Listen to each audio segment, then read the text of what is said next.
Village committee নির্বাচনকে সামনে রেখে এডিসি এলাকায় রাজনৈতিক সমীকরণে বড়সড় পরিবর্তনের ইঙ্গিত মিলছে। বিজেপি শিবিরে ভাঙ্গনের আবহের মধ্যে ধলাই জেলায় পূর্ব মাছলি শিববাড়ি এলাকায় তিপ্রামথা দলের উদ্যোগে আয়োজিত এক বিশাল যোগদান সভায় বিজেপি ছেড়ে তিপ্রামথায় যোগ দিলেন ৭৭টি পরিবারের মোট ১৩২ জন ভোটার। এই যোগদানকে কেন্দ্র করে এলাকায় রাজনৈতিক মহলে ব্যাপক চর্চা শুরু হয়েছে। সভায় প্রধান অতিথি হিসেবে উপস্থিত ছিলেন মনোজ ছয়লিংটা এলাকার এমডিসি হলিউড চাকমা। এছাড়াও উপস্থিত ছিলেন টিসিএফ স্টেট কমিটির প্রেসিডেন্ট রঞ্জন সিংহা, ৪৮ করমছড়া তিপ্রামথা পার্টির block president Abhijit Tripura, TCF ৪৮ Karamchhara block president Sumanta De, স্থানীয় নেতা স্বাধীন দেববর্মা এবং টিসিএফ ধলাই জেলার সাধারণ সম্পাদক রাজীব সরকার সহ অন্যান্য নেতৃত্ব। সভায় বক্তারা দাবি করেন, এই যোগদান প্রমাণ করে যে এডিসি এলাকার মানুষ পরিবর্তন চাইছেন। দীর্ঘদিন ধরে উন্নয়নের বাইরে থাকা সাধারণ মানুষ নিজেদের অধিকার, মর্যাদা এবং উন্নয়নের স্বার্থে তিপ্রামথার প্রতি আস্থা প্রকাশ করেছেন। নেতৃবৃন্দ জানান, তাদের লক্ষ্য এডিসি এলাকার প্রতিটি গ্রাম ও পরিবারকে উন্নয়নের মূল স্রোতে যুক্ত করা এবং মানুষের স্বার্থে ধারাবাহিকভাবে কাজ করে যাওয়া। যোগদানকারী পরিবারগুলোর বক্তব্য অনুযায়ী দীর্ঘদিন ধরে তারা বিভিন্ন ক্ষেত্রে উপেক্ষিত ছিলেন এবং প্রত্যাশিত উন্নয়নের সুবিধা পাননি। সেই কারণেই নতুন আশা ও প্রত্যাশা নিয়ে তারা তিপ্রামথা দলে যোগদান করেছেন। রাজনৈতিক বিশ্লেষকদের মতে এই বড়সড় যোগদান তিপ্রামথার সাংগঠনিক শক্তিকে আরো বৃদ্ধি করবে এবং আসন্ন ভিলেজ কমিটি নির্বাচনে তার উল্লেখযোগ্য প্রভাব পড়তে পারে। ফলে নির্বাচনের আগে এডিসি এলাকার রাজনৈতিক লড়াই আরো জমে উঠবে বলেই মনে করা হচ্ছে।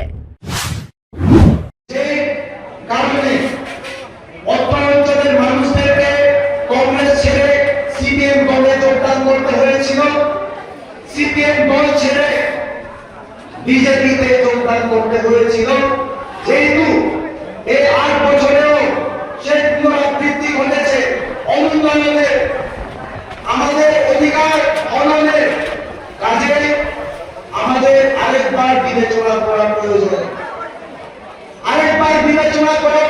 যে ৮ বছরে যে বিজেপি সরকার আমাদেরকে কিছু করে দিতে পারেনি, আমাদের এলাকার উন্নতি করে দিতে পারেনি, এলাকাতে শান্তি সম্প্রীতি আনতে পারেনি, যেই কারণে আমরা সিপিএম কে রাজ্য থেকে ভোট না দিয়ে বিজেপি কে এনেছি।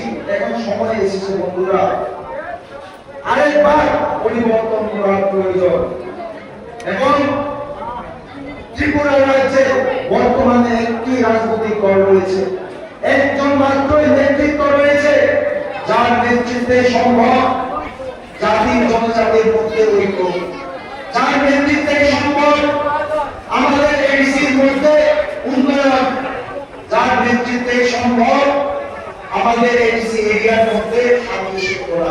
আর উনি হচ্ছেন ত্রিপুরা রাজ্যের মহারাজা, তিপ্রামথার সুপ্রিমো মহারাজা প্রদ্যোৎ বিক্রম কিশোর মানিক্য মহোদয়, যারা পূর্বপুরুষরাও বিগত দিনে আমাদের বাঙালি জাতি জনজাতি বিভিন্ন ধর্মের মানুষদেরকে উন্নয়নের জন্য কাজ করেছেন, সকল ধর্মের মানুষের জন্য কথা বলেছেন,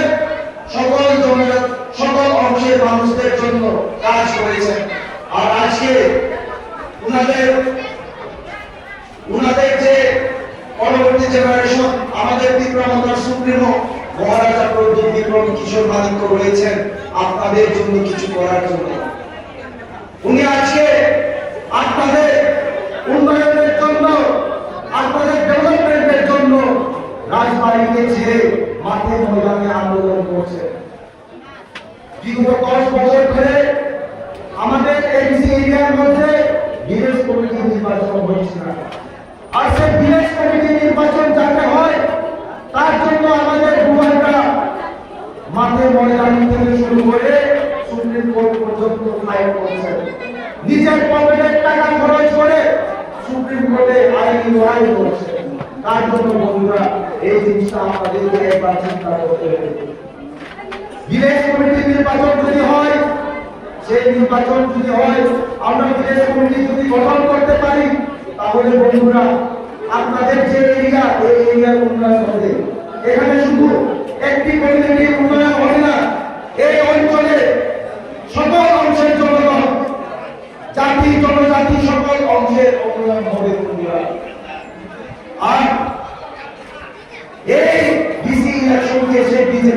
করতে চাইছে না। তার মানে ডিসি ইলেকশন করতে দিচ্ছে না, তার মানে হচ্ছে যে বন্ধুরা আপনাদের যে উন্নয়ন ওনারা করতে দিচ্ছে না। এই জিনিসগুলো আপনাদেরকে বুঝতে হবে। আমি ধন্যবাদ জানাই আমাদের বাঙালি ভাইদেরকে যারা আজকে সেই মিথ্যা তাদের যে প্ররোচনাকে বিশ্বাস না করে বুবাই রাজনীতি আদর্শকে ভালোবেসে তীব্রভাবে যোগদান করেছে। আমি আজকে আপনাদের সামনে একটি কথাই বলতে চাই, আপনারা যে বিশ্বাস এবং ভরসা রেখে তীব্রতাকে যোগদান করছেন, আমি এবং আমাদের যারা যারা নেতৃত্ব রয়েছে তীব্রতায় আপনাদের বিশ্বাস এবং ভরসা আমরা অবশ্যই রাখবো। ঠিক যেভাবে আমাদের ভূভাগরা সকল অংশের মানুষের বিশ্বাস এবং ভরসা রেখেছে, কোনদিন আমাদের ভরসা কোনদিন ভাঙেননি।